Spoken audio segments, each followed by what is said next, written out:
després que des de l'Assemblea de Docents ja s'hagin presentat dos informes relacionats amb el TIL, un sobre la situació de l'aplicació del projecte TIL en anglès i un altre sobre la realitat de l'aplicació del TIL a l'illa d'Eivissa, avui vos presentam un nou document d'aplicació o de la no aplicació, que estaria més ben dit, o inclús de la imposició del TIL en els mesos dels curs que duen en marxa. Aquest balanç xerra d'un naufragi i una deriva d'aquest experiment temerari que és estil i que us presentarem després en un dossier que xerra del Titanic, l'experiment.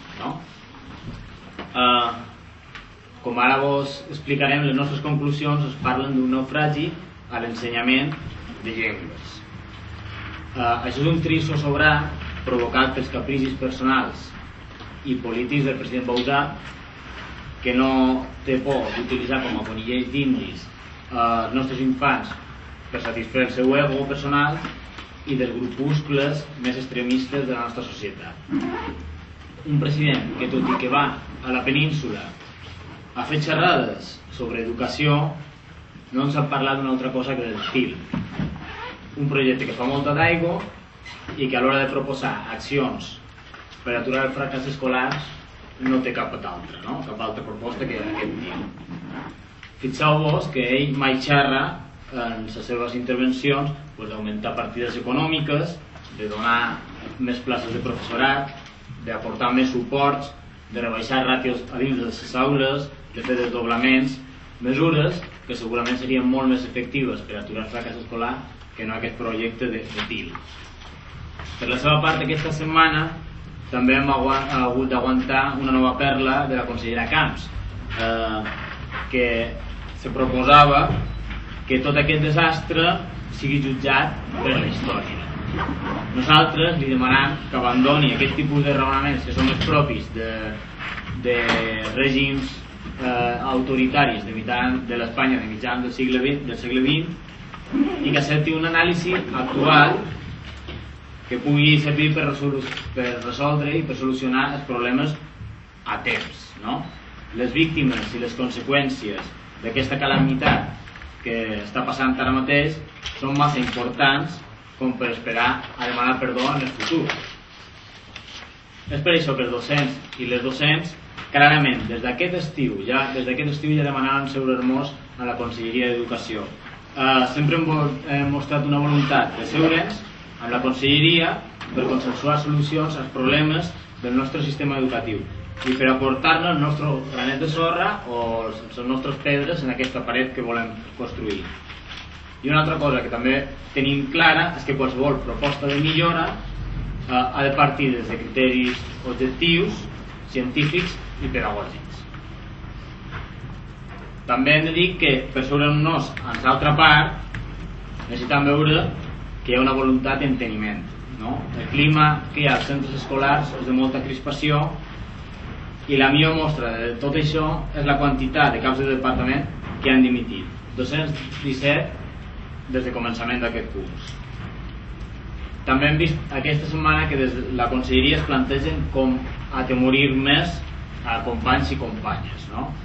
Una estratègia, la de la por, ben contrària a l'enteniment que nosaltres reclamam.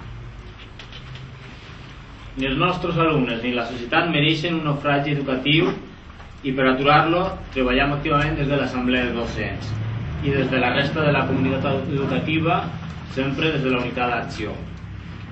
L'informe que ara ens presentarà el nostre company Marcelí Guerrero va en aquesta línia positiva.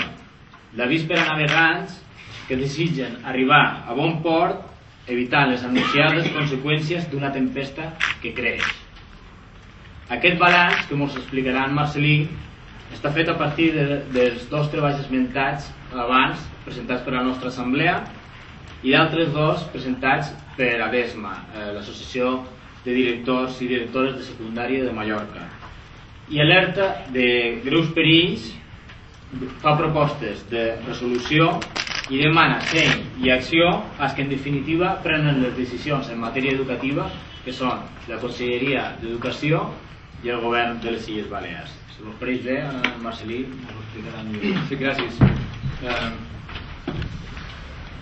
Soc Marcelí Guerrero, membre del grup de comunicació de l'Assemblea de Docents, i com ha dit el meu company, l'informe que presentem avui es basa en les fonts principals, no les úniques, són 4 informes, 2 elaborats per l'Assemblea de Docents, altres 2 per l'Associació de Directors de Mallorca, tenen les referències en el document que els hem entregat i són mostres prou representatives com per considerar les conclusions bastant fermes.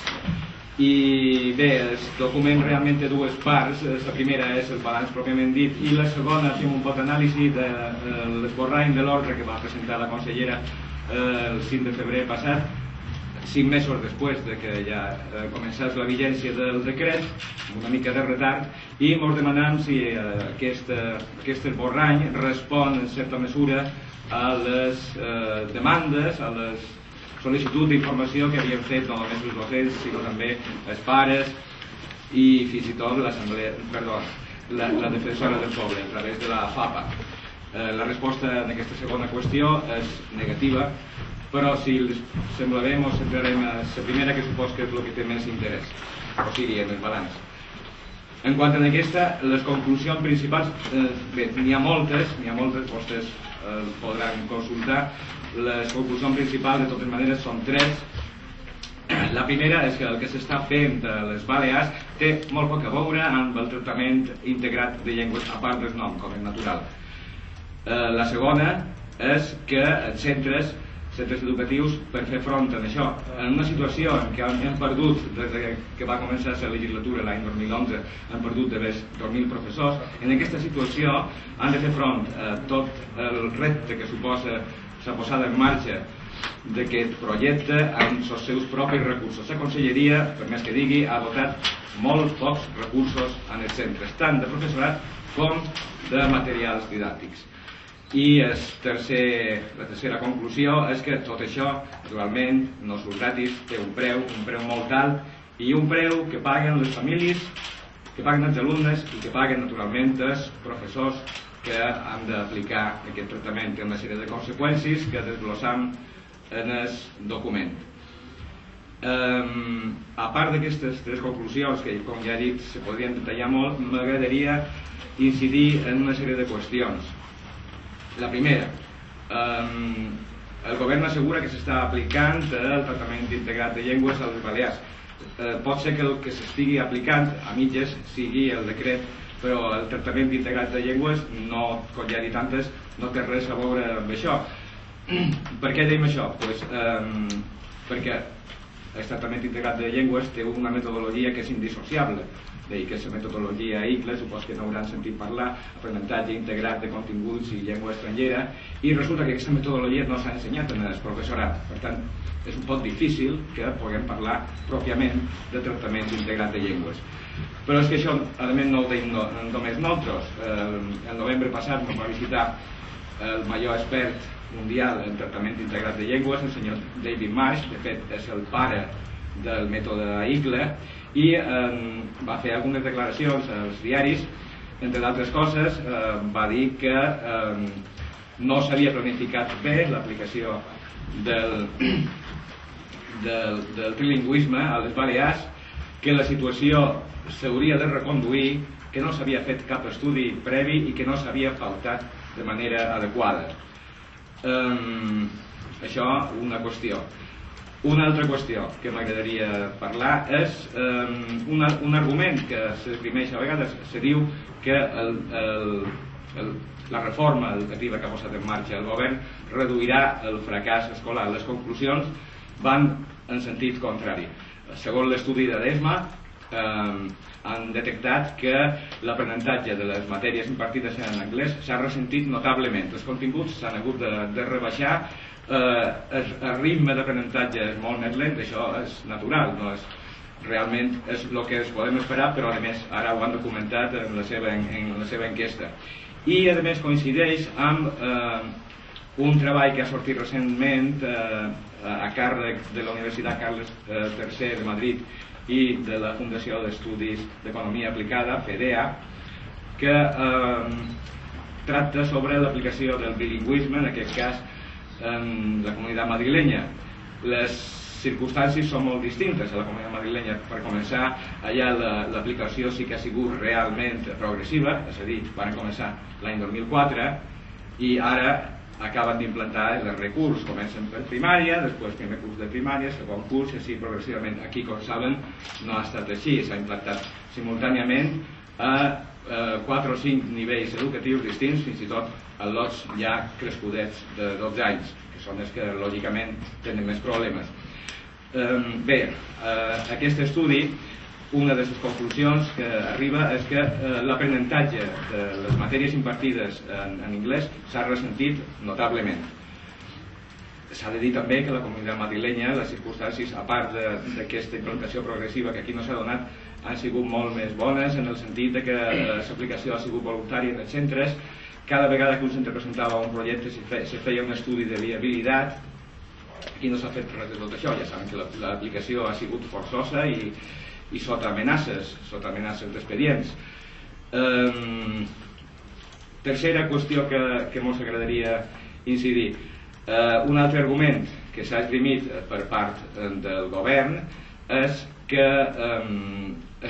la seva reforma posa l'anglès, el domini de l'anglès, a l'abast de les classes populars. Bé, hem detectat que passa just el contrari. Les famílies han de pagar més classes particulars en els seus fills perquè siguin capaços de seguir el ritme. Per tant, aquest argument, segons les nostres conclusions, no casa en les nostres conclusions en absolut. I una altra qüestió que també volia incidir és en quant a la dotació de recursos. El govern ha repetit moltes vegades que hi ha professorat suficient, capacitat per impartir matèries en anglès, fins i tot han donat xifres concretes, han parlat de 2.000 professors capacitats per fer matèries no lingüístiques en anglès. Bé, segons les nostres dades, això no és així. No arriben ni a la tercera part dels professors que estan en nòmina actualment a la conselleria. Hem calculat uns 700 aproximadament. De 700 a 2.000 són 1.300 de diferència. Me demana on són o com han fet els comptes a la conselleria. Un argument que reforça aquesta idea és el fet que molts centres s'han hagut d'acollir a la disposició transitòria primera del decret que permet, com si fos un favor, com si fos una concessió als centres, en el cas que no disposin de professorat suficient, les permet impartir les matèries, o sigui, en el seu projecte fan constar que les matèries s'imparteixen en anglès, però les permet, si no tenen professors, impartir-les en una altra llengua oficial, en castellà o en català. Mos demanam, si tenen tant de professors, com és que no cobreixen aquestes places. I bé, si volen fer alguna pregunta, hi ha moltes més coses que he dit, però crec que aquestes són les fonamentals. Si tenen qualque pregunta... Bé, diuen que Estil ha naufragat, no? I què han de fer? Han de comprar un vaixell nou? O sigui, han de fer un projecte nou de... O això se podria fer... Bé, o sigui, estaria un TIL ben fet o s'ha de començar a... Bé, primer hauríem d'aclarir què és que entenem per TIL. Vostè se deu referir... Un projecte trilingüe. Sí, un projecte trilingüe que inclogui... Nosaltres no ens hi hem oposat mai i crec que seria un pot de beneïts oposar-se a que aquests nens aprenguin una tercera llengua. Nosaltres ens hi oposam de la manera com s'està fent, que és totalment irracional i que està ocasionant molt de problemes en els dins, en els professors i a les famílies. De fet, crec que l'associació de directors té en marxa un projecte per mirar com se pot implantar d'una manera raonable. Una manera raonable significa com ho han fet altres comunitats i encara així, alerta, encara així no és segur perquè ja els he dit antes que aquest estudi de la Universitat Carles III fa un poc dubtar que realment els resultats siguin tan bons. Però bueno, en qualsevol cas, també les vull recordar que aquí no és la primera vegada que s'imparteixen matèries no lingüístiques en anglès. De fet, hi ha les sessions europees, hi ha el British Council. Això són coses que existeixen des de fa molt de temps. Això se podria millorar, evidentment tot és millorable i nosaltres estem oberts a qualsevol suggeriment en aquest sentit. De totes les circumstàncies que heu parlat, per exemple, has fet dels centres que s'han acollit a aquest tema de per pocs recursos... Sí, la disposició... Exacte.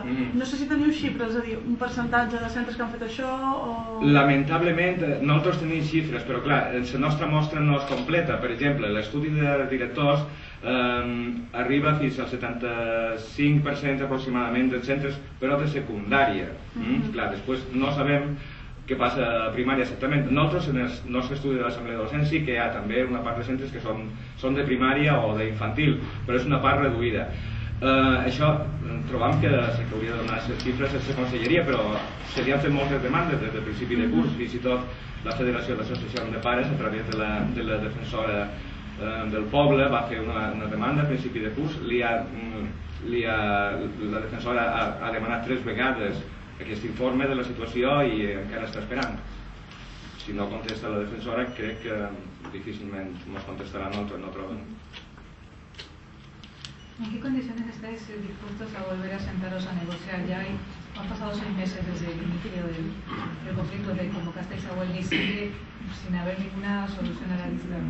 Clar, evidentment nosaltres xerram que hi ha una deriva cap a l'extrema dreta en les polítiques educatives del govern, que n'hi ha males intencions. Ho hem vist, per exemple, aquesta setmana nosaltres hem hagut de donar un avís en els centres dient als companys que han dimitit que hem hagut de fer una qüestió jurídica i assessorar els nostres companys de que allò que estan fent és totalment legal, quan ens ha arribat a través de companys de la inspecció educativa de que s'havien donat ordres de mirar de manera molt prima a totes les cartes de dimissió dels caps de departament, no?